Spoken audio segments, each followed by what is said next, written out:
अध्याय 2 सांख्य योग। श्लोक 10। संजय उवाच तमुवाच ऋषिकेशः प्रहसन्निव भारत सेनयोरुभयोर्मध्ये विषीदन्तमिदं वचः।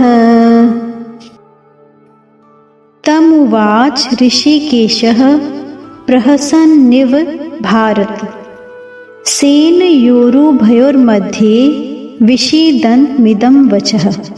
अर्जुन ने बड़ी शूरवीरता और उत्साहपूर्वक योद्धाओं को देखने के लिए भगवान से दोनों सेनाओं के बीच में रथ खड़ा करने के लिए कहा था। अब वहीं पर यानी दोनों सेनाओं के बीच में अर्जुन विषादमग्न हो गए। वास्तव में होना यह चाहिए था कि वे जिस उद्देश्य से आए थे उस उद्देश्य के अनुसार युद्ध के लिए खड़े हो जाते, लेकिन उस उद्देश्य को छोड़कर अर्जुन चिंता और शोक में फंस गए। इसलिए अब दोनों सेनाओं के बीच में ही भगवान शोकमग्न अर्जुन को उपदेश देना आरंभ करते हैं।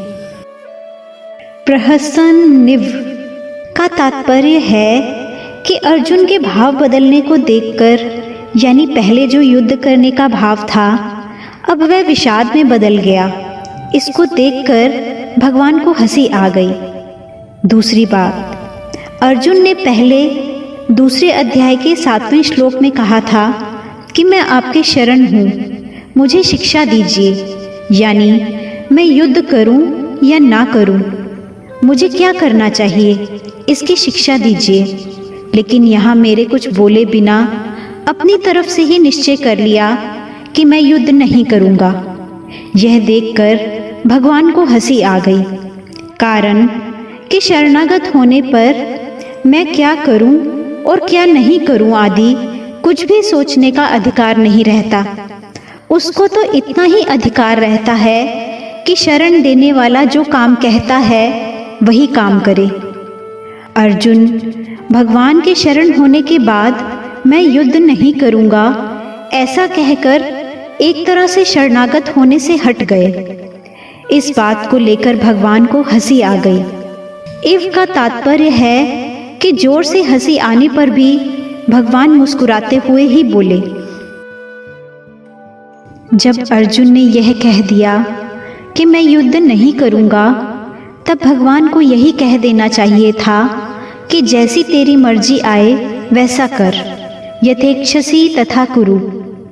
लेकिन भगवान ने यही समझा कि मनुष्य जब चिंता और शोक से व्याकुल हो जाता है तब वह अपने कर्तव्य का निर्णय ना कर सकने के कारण कभी कुछ तो कभी कुछ बोलता है।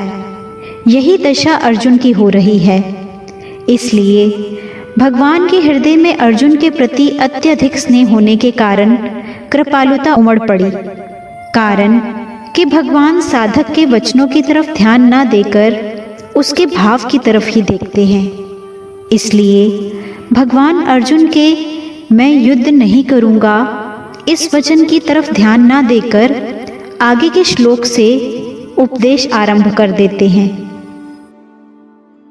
जो वचन मात्र से भी भगवान के शरण हो जाता है, भगवान उसको स्वीकार कर लेते हैं।